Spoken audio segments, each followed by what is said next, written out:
Vamos con la previa y los mejores datos del juego que podría decidir el ganador de la Serie Mundial 2025 entre Toronto Blue Jays y Dodgers de Los Ángeles. ¿Quiénes son los abridores que traen para este partido? ¿Qué podemos esperar del enfrentamiento entre ambos? ¿Cómo les ha ido a lo largo de toda esta postemporada? ¿Qué cambios podrían existir incluso en el line-up de parte, sobre todo creo yo, de los Dodgers de Los Ángeles?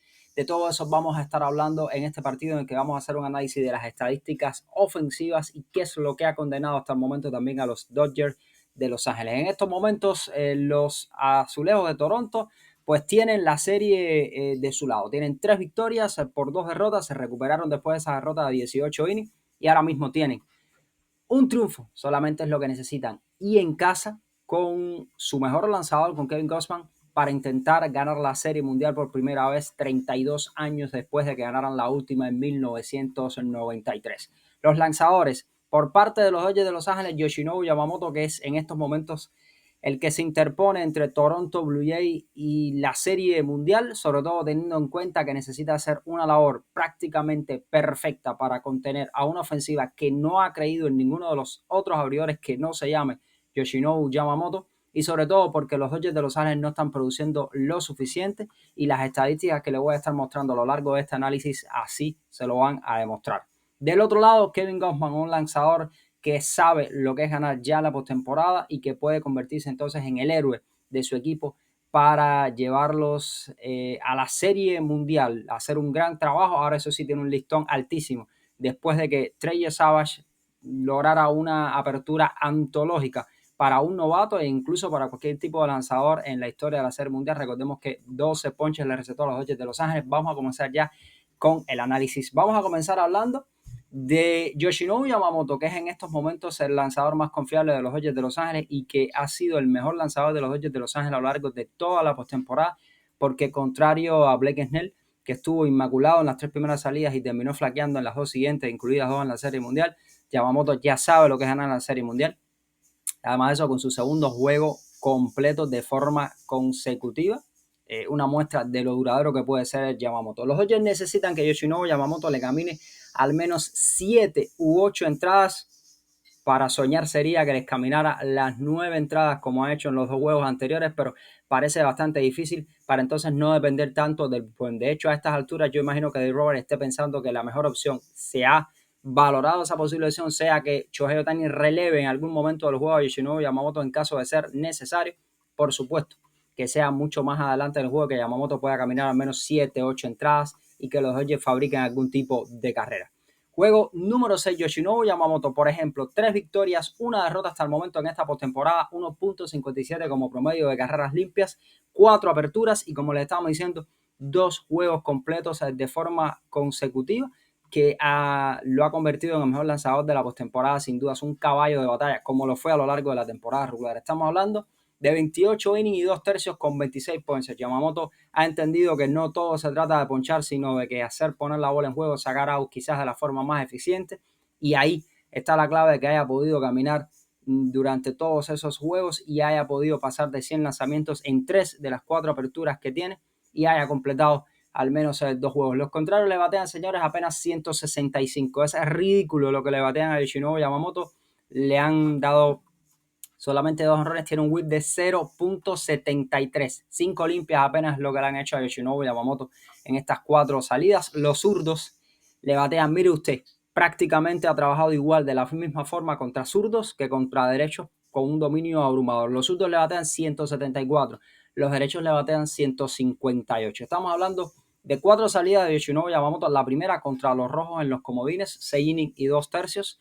La que menos caminó fue contra los Phillies, apenas 4 entradas. En esa sí se vio un poquito más tambaleante Yamamoto, pero después vendrían las 2 siguientes obras de artes. Una contra los cerveceros, que fueron 9 entradas, y otra contra los Toronto Blue Jays de 9 entradas ya en esta serie mundial. Completó los 2 juegos, estamos hablando más de 100 lanzamientos en 3 de esas salidas. O sea, Yoshinobu Yamamoto demuestra que su brazo está sano, saludable y perfecto, dispuesto para caminar todas las entradas que puedan, algo que necesitan ahora mismo sí o sí los Dodgers de Los Ángeles. Y del otro lado va a estar Kevin Gausman. Kevin Gausman, muy buen lanzador también, el as, el caballo de batalla a lo largo de la temporada de Toronto Blue Jays. Estamos hablando que es lo más parecido que tienen a un as y viene de hacer una muy buena salida contra Yamamoto. Recordemos que en ese juego Yamamoto y Gausman, Yamamoto retiró a 20 bateadores en línea para terminar el juego. Kevin Gausman retiró a 17 bateadores hasta que vino ese inning fatal en el que recibió jonrones y entonces le dieron la voltereta al juego, pero Gausman estaba pichando un juego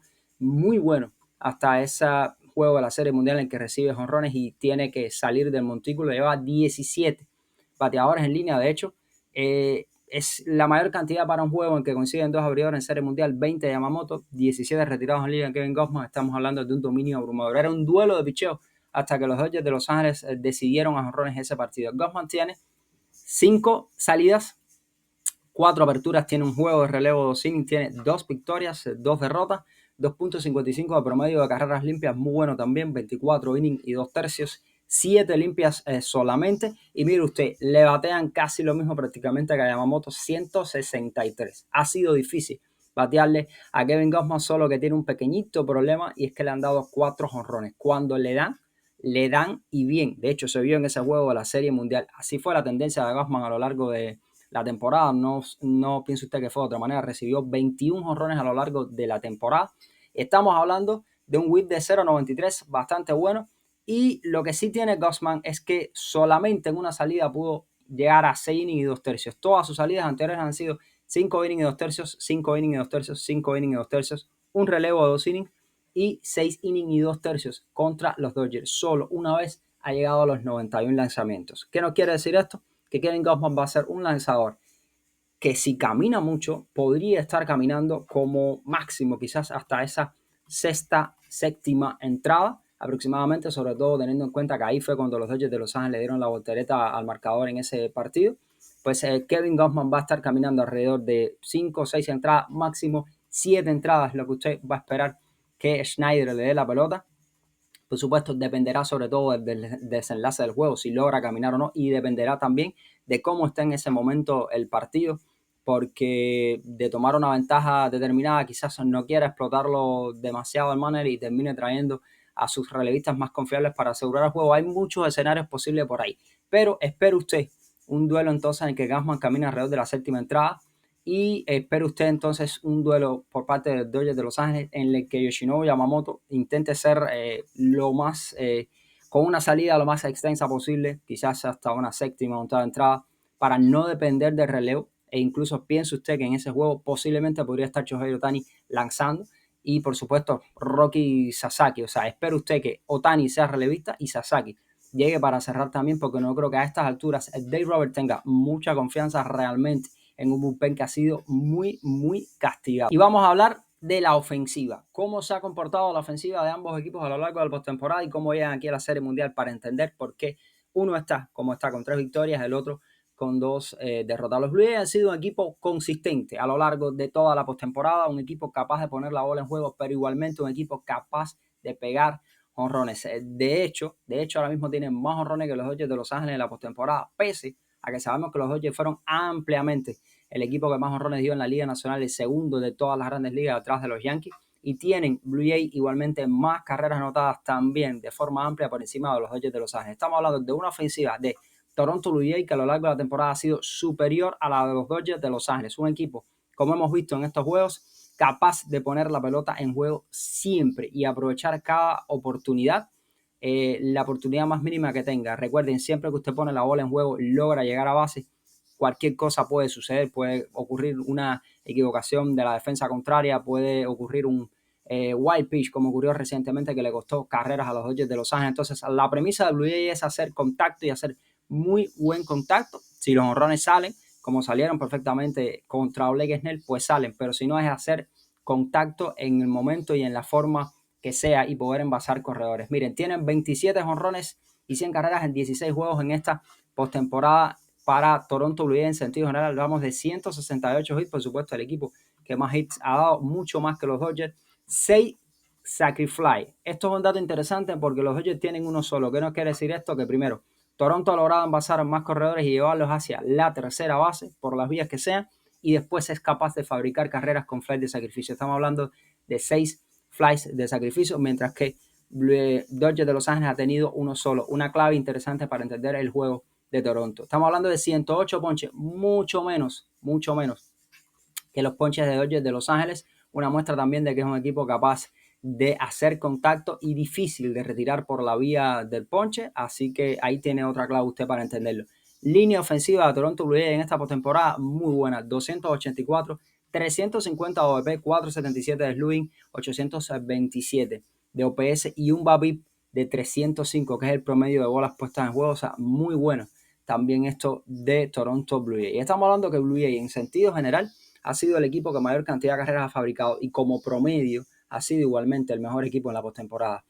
Promedio de 6.25 carreras por juego como promedio. O sea, hipotéticamente usted tendría que fabricar más de 6 carreras para poder ganarle a Toronto Blue Jays porque las hacen casi todos los juegos. De hecho, en 2 juegos recientes los Dodgers han llevado 6 carreras. Recuerden que 6x1, 6x2 los últimos 2 juegos más recientes. O sea, Blue Jays es consistente alrededor de las 5, 6 carreras y puede pasar de ahí. Estamos hablando de 1.68 jonrones de Toronto Blue Jays por juego, porque pese a que no es un equipo jonronero, está conectando muchos jonrones. De hecho, el Vladi tiene 8, 5 tiene Kirk, por ejemplo. Ponches por juego, 6.75, menos que los Dodgers. Hit por juego, 10.5 hit por juego. Entre 10, 11 hit por juego para Toronto Blue Jays. Así que muy interesante. Ahora miren ustedes a los Dodgers de Los Ángeles. Un equipo con 21 jonrones. Su característica fundamental a lo largo de la temporada, pues no ha podido superar a Toronto Blue Jays a lo largo de la postemporada en sentido general. 21 jonrones, 64 carreras solamente en 15 juegos para Dodgers de Los Ángeles. 126 hits menos que Toronto Blue Jays. Por cierto, curiosidad, Toronto Blue Jays tiene más hits que ponches, mientras que Dodgers de Los Ángeles tiene más ponches que hits. Tiene 148 ponches los Dodgers por 126 hits, lo que significa que los Dodgers se han ponchado y mucho en esta postemporada. Un solo sacrifly. Los Dodgers no han podido empujar carreras cuando encuentran hombres en tercera y tienen como promedio 4.27 carreras por juego, casi 2 menos que Blue Jays. Jonrones por juego 1.4 menos que Blue Jays. Ponches por juego 9.87, casi 10 ponches como promedio por juego Dodgers de Los Ángeles. Recientemente Trey Savage les endosó 12 ponches en 7 innings y después unos cuantos más. Y como hit por juego 8.4. Ahora, señores, un dato fundamental para entender cómo se ha comportado la ofensiva de ambos equipos es los corredores en posición anotadora, cómo les ha ido a uno y otro a lo largo de la postemporada. Bueno, Toronto Blue Jays batea 285 con corredores en posición anotadora, 9 jonrones y 70 carreras remolcadas de las 100 que tiene. Cada vez que encuentran corredores en posición anotadora, Toronto Blue Jays es capaz de fabricar las carreras en muchísimas ocasiones. 285. Por el otro lado, mire usted a los Dodgers de Los Ángeles para que entienda las carencias ofensivas de los Dodgers en esta postemporada. 2 jonrones y 36 carreras. Estamos hablando de solamente 2 jonrones con corredor en posición anotadora, 36 carreras marcadas solamente con corredor en posición anotadora y averaje de 208, completamente raquítico. Pero ahora, ¿cómo le ha ido a cada uno específicamente en el segmento de la Serie Mundial que los está enfrentando en estos 5 juegos para entender un poco más del comportamiento ofensivo de ambos? Bueno, la ofensiva en la Serie Mundial se ha comportado, digamos que de una forma bastante parecida. Por ejemplo, la ofensiva en la Serie Mundial en estos 5 juegos, para que tenga una idea de una muestra cara a cara que han tenido los dos equipos. Blue Jays 7 jonrones y 28 anotadas en 5 juegos. Dodgers de Los Ángeles 8 jonrones, un jonrón más, pero solo 18 anotadas en 5 juegos. O sea, la ofensiva de Toronto Blue Jays no depende solamente del jonrón y fabrica mayor cantidad de carreras que las de los Dodgers de Los Ángeles, 28 contra 18. ¿Y qué pasa entonces con corredores en posición anotadora? Aquí se vuelve a ver nuevamente la diferencia entre Toronto Blue Jays y Dodgers de Los Ángeles para entender. Volvemos. ¿Por qué Blue Jays tiene en estos momentos 3 victorias? Dodgers de Los Ángeles tiene 2. Estamos hablando de que Blue Jays tiene 2 jonrones y 19 carreras remolcadas con corredores en posición anotadora, 19 de las 28, mientras que los Dodgers de Los Ángeles solamente tienen 0 jonrones y 7 carreras remolcadas con corredores en posición anotadora. Ahí tiene usted una muestra de por qué Toronto Blue Jays ha sido un equipo tan peligroso, porque cuando encuentran los corredores en los senderos, cuando hay corredores en posición anotadora, son peligrosísimos. Estamos hablando de 19 corredores en posición anotadora traídos para el plato, y recuerden además que tienen 6 sacrifices a lo largo de toda la postemporada. O sea, son capaces de fabricar igualmente así las carreras. Y por el otro lado tenemos que el Blue Jays tiene 5 jugadores que durante esta serie mundial han bateado sobre los 300, por supuesto encabezados por Vladimir, encabezados por Kirk, pero no olvide usted, por ejemplo, a Ernie Clement, que ha sido otro de los grandes bateadores del equipo igualmente en esta postemporada, mientras que los Dodgers tienen solamente 2 bateadores por encima de los 300, y estamos hablando de Teoscar y estamos hablando de Shohei Ohtani, Y, por ejemplo, en el caso del primer a cuarto bate de los Dodgers de Los Ángeles, recientemente, el juego más reciente, sigue el juego 5 de la Serie Mundial, para que usted tenga una idea, una muestra, de 15-1 con 8 ponches. Los 4 primeros bateadores del line-up de los Dodgers de Los Ángeles, así. Señores, creo yo que es imposible aspirar a fabricar carreras. En sentido general, estamos hablando de un picheo, una ofensiva de los Dodgers de Los Ángeles que se ha visto muy mermada, muy limitada, no empuja con corredores en posición anotadora, produce mucho menos, sus jonrones no encuentran los corredores en base, son jonrones muchas veces en solitario, no pueden producir las carreras suficientes y se han ponchado demasiado. Por otro lado, tenemos una ofensiva de Toronto Blue Jays capaces de producir con lo que sea, pueden producir mediante jonrones, pueden producir ya sea llegando a base, robándose segunda, aprovechando un wild pitch, con fly de sacrificio, con lo que sea, son capaces de producir carreras, producen más, se ponchan menos, ponen más la bola en contacto y esto suele provocar errores rivales. Producen más carreras, son más eficientes a la hora buena o en el clutch porque encuentran a los corredores en posición anotadora y son capaces de remolcarlos. O sea, por parte de la ofensiva, ventaja total para Toronto Blue Jays en estos momentos. Si no se encuentran con un picheo exquisito de Yamamoto que sea capaz de detenerlo, va a ser difícil que los Dodgers de Los Ángeles aspiren a ganar esta serie mundial. Igualmente, incluso con un picheo exquisito de Yamamoto, imagínese usted una salida de 7, 8 entradas, 2 carreras a lo máximo, que sería una muy buena salida para cualquier lanzador. Pues si no se encuentran con una ofensiva Dodgers de Los Ángeles, si su ofensiva no despierta y no es capaz de producir, difícil que puedan ganarle a Toronto Blue Jays, porque los podría hacer caminar Gausman y después con los relevos intermedios, con el mismo Barland, con San Anthony Domínguez y dándole la pelota a Jeff Hoffman sería prácticamente imposible. El Dodgers de Los Ángeles necesita producir carreras. Incluso estoy pensando quizás que alguna especie de cambio de la alineación pueda ser posible. Y por parte del picheo, como le estábamos diciendo, los Dodgers necesitan que Yamamoto camine la mayor cantidad de innings posible. Después no descarte usted que Shohei Ohtani vaya a lanzar y por supuesto no descarte Roki Sasaki porque no va a haber mañana. Ya se pensará en un posible hipotético séptimo juego.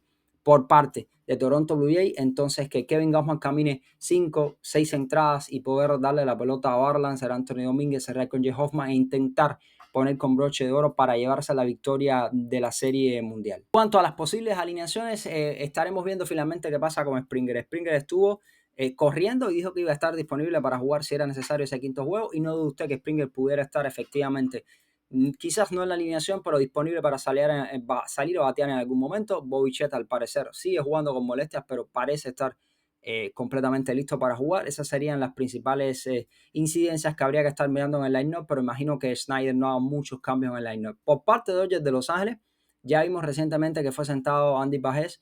No creo que vuelva a la alineación en este caso, pero sí quizás Dave Roberts pudiera pensar hipotéticamente un cambio de alineación. Sé que Shohei Ohtani ha bateado a lo largo de la temporada en el turno. El primer bate ha sido el primer bate consistente a lo largo de la temporada.